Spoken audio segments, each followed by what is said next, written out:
Caros viajantes, sejam muito bem-vindos.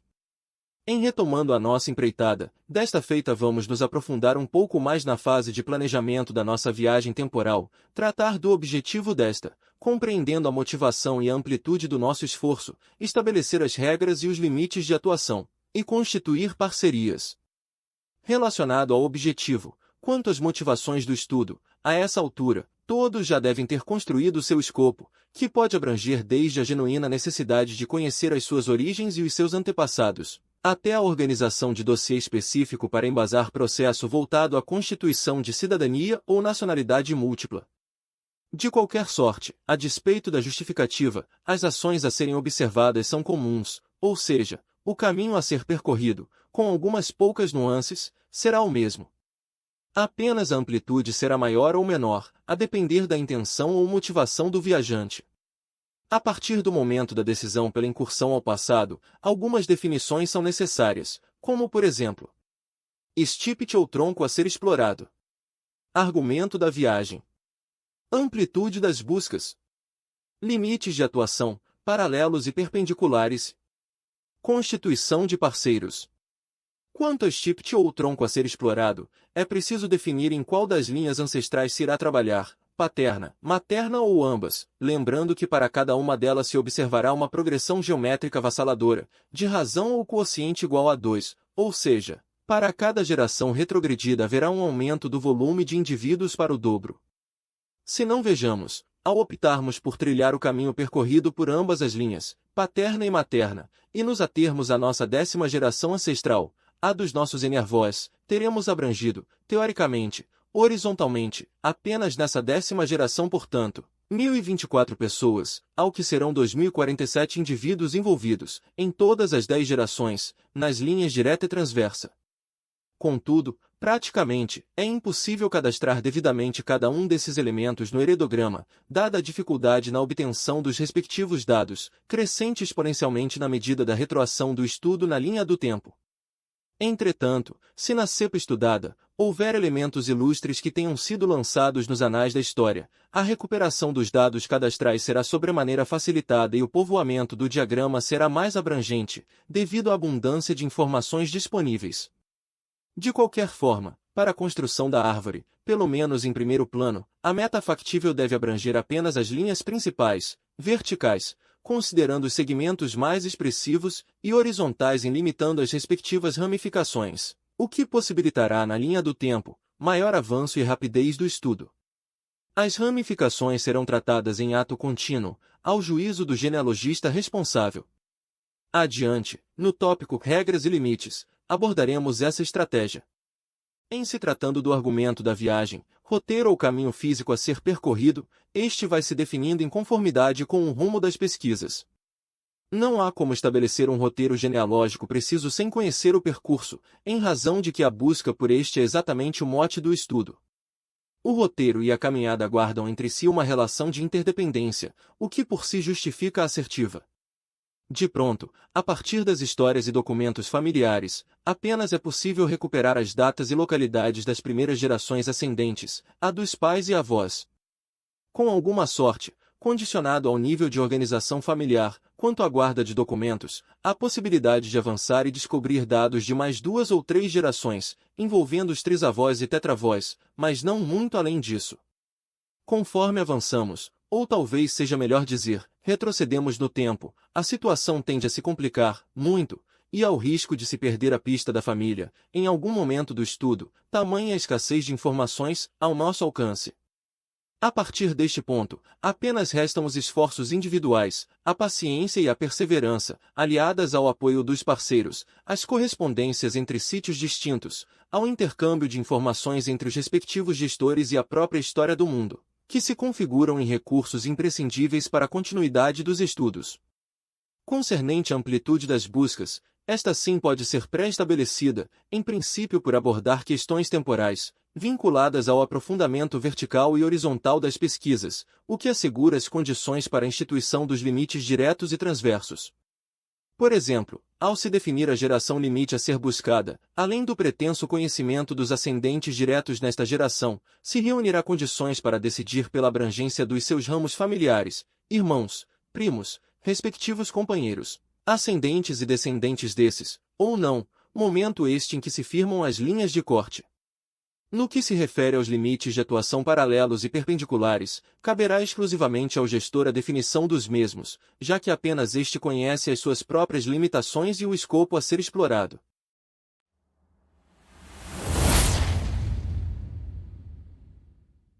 Referente às boas práticas de gestão genealógica, as regras básicas de elaboração são fundamentais.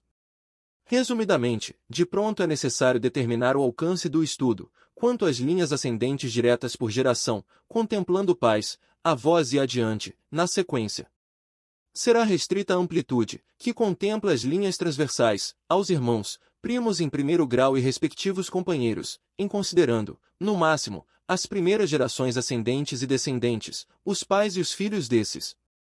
Além das regras, que parametrizam os estudos, é preciso manter outros instrumentos de gerenciamento para balizar as ações do gestor, visando garantir a observância dos fundamentos e limites estabelecidos, como, por exemplo, a gestão da linha do tempo.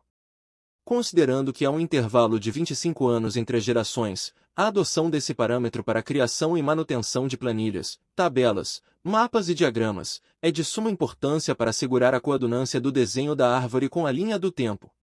Esse expediente é fundamental para o controle de qualidade das datas de nascimento, casamento e falecimento lançadas no sítio, por indivíduo, evitando situações tais como filhos mais velhos do que os seus pais, falecimentos dos pais em datas anteriores ao nascimento dos seus filhos ou com idade acentuadamente avançada, casamentos entre pessoas com diferenças absurdas de idade, vivos com idade superior à expectativa aceitável de vida, e lapsos temporais incompatíveis, dentre outras. Na sequência veremos alguns exemplos dessas ferramentas de apoio à gestão.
Para suportar os estudos, além dos processos e das ferramentas de apoio e de desenvolvimento dos trabalhos e da constituição de parcerias, há que se garantir uma vigorosa estrutura de suporte, contemplando basicamente instruções operacionais ou banco de conhecimento, acervo particular, relacionado à história, genealogia e genética, mapas, antigos e atuais, cadastros de órgãos, instituições e indivíduos, fotocópias eletrônicas de documentos, registros civis, assentamentos de igrejas católicas, controles de cemitérios, maços de população, censos, extratos de arquivos públicos e de museus, controle das localidades pesquisadas, composição genética e monitoração das comparações entre o DNA do gestor e o DNA dos seus correspondentes, brasões de armas, fotos e vídeos, notícias, artigos e curiosidades, e elucubrações, dentre outros.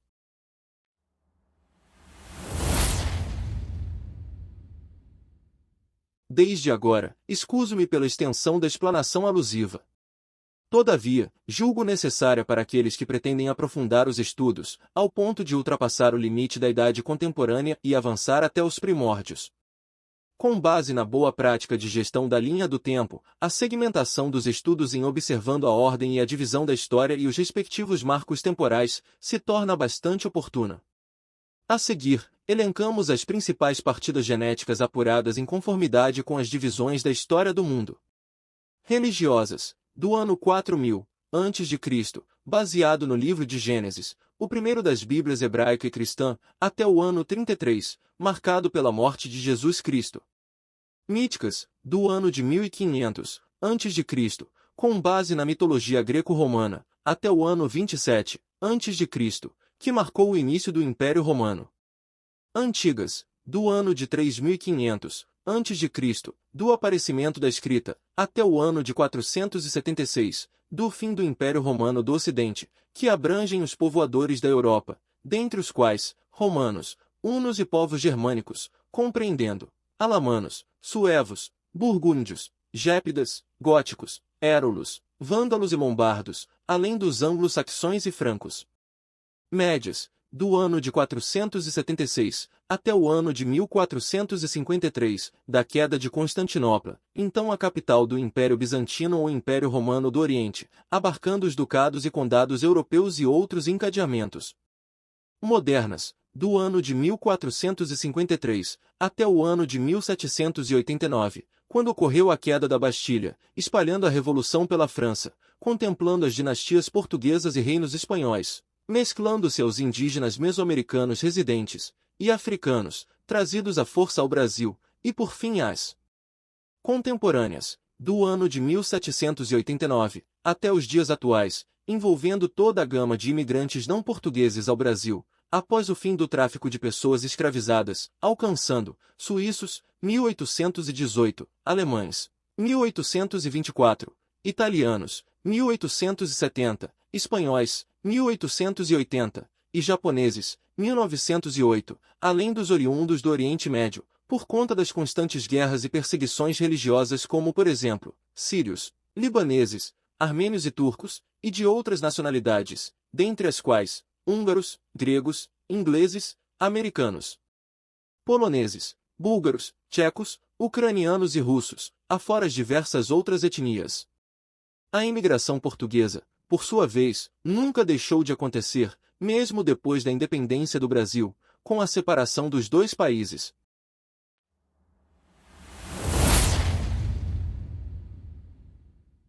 Por fim, neste tópico, abordamos a importância dos parceiros, sem os quais a nossa empreitada estaria fadada ao insucesso, já que não possuímos a competência necessária. Tampouco reunimos condições para a manutenção de bases de dados mundiais ou vultuosos acervos históricos para realizar tamanha tarefa. Os parceiros nos proporcionam facilidades para criarmos e gerirmos as nossas árvores, bem como facultam acesso a informações que se encontram além do nosso alcance físico, propondo inclusive a correspondência entre sítios distintos, o que apoia substancialmente os respectivos povoamentos. Constituem algumas parcerias importantes, as seguintes. Family Search, antiga Sociedade Genealógica de Utah, uma organização de pesquisa genealógica mantida pela Igreja de Jesus Cristo dos Santos dos Últimos Dias, a maior organização voltada para esse tipo de pesquisa no mundo. MyHeritage, plataforma de genealogia online que oferece serviços e produtos web, móveis e de software. Ancestry, empresa americana de genealogia com sede em Lehi, Utah. A maior empresa de genealogia com fins lucrativos do mundo, opera uma rede de registros genealógicos, históricos e sites de genealogia e genética relacionados. GenearNet, sítio de genealogia cuja base é composta por dados adicionados pelos participantes e destina-se a todos os genealogistas. O sítio é colaborativo e os dados adicionados pelos membros estão disponíveis gratuitamente para qualquer pessoa interessada. Geni, rede social genealógica de propriedade privada israelense da empresa MyHeritage. Lançado em 16 de janeiro de 2007, a empresa Web 2.0 estabeleceu que ia criar uma árvore genealógica mundial. Existem outros valiosos parceiros, cujos quais não oferecem o suporte à montagem de heredogramas, mas que detêm características distintas quanto ao fornecimento de serviços, focam na comparação entre DNA, quais sejam MyTrue Ancestry, sítio genealógico que possibilita exploração do seu passado antigo usando sua experiência arqueogenética, em comparando o seu DNA com milhares de amostras de DNA antigos, representando mais de 70 civilizações antigas, oriundas de sítios arqueológicos reais. GEDmatch, serviço online para comparar arquivos de dados de DNA autossômico de diferentes empresas de testes. O site ganhou uma cobertura significativa da mídia em abril de 2018 depois que foi usado pela polícia para identificar um suspeito no caso Golden State Killer, na Califórnia. Em tempo, diante de um cenário tão avassalante, não poderia seguir viagem sem antes, nesta oportunidade, compartilhar com vocês um pouco das preocupações relativas à gestão de sítios genealógicos, que são comuns a gestores sérios, com o intuito de fomentar o indispensável acautelamento e evitar mais dissabores. O comedimento, a respeito das consultas a sítios genealógicos e o categórico gerenciamento das correspondências de informações, automáticas ou não, é essencial e deve ser a nossa tônica.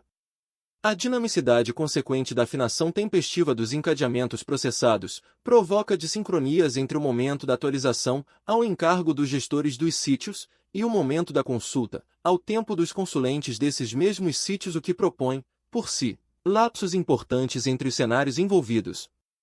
As lacunas devem ser tempestivamente consideradas, pois resultam em discrepâncias que, se não tratadas devidamente, findam em sérios equívocos que fatalmente proliferam e causam perdas consideráveis aos estudos de todos, num efeito dominó, devastador. A validação das informações, pelo gestor, antes da aceitação sumária de uma correspondência, é indispensável. As informações correspondentes devem ser confrontadas com outras, oriundas de fontes confiáveis, num processo ponderado de conveniente cruzamento e amadurecimento dos dados manuseados. Apenas após validadas, as novas informações podem ser lançadas, de fato, na base do sítio sob a sua gestão. Para afiançar a qualidade das nossas árvores, é preciso que, enquanto gestores, sejamos criteriosos e que tenhamos calma ao aceitar correspondências, por mais sólidas que essas transpareçam ser, à primeira vista, sob pena de causarmos desconfigurações irreversíveis dos nossos diagramas, o que pode frustrar-nos ao ponto de nos impedir de seguir adiante. Percebo isso constantemente, com muito pesar. É preciso muito trabalho e atenção para fazer cessar essa onda, tão danosa, o que justifica o alerta. De qualquer sorte, vale enfatizar que atrelada com a perseverança, que é o nosso combustível principal, a paciência deve estar sempre, pois é essencial neste escopo de atuação.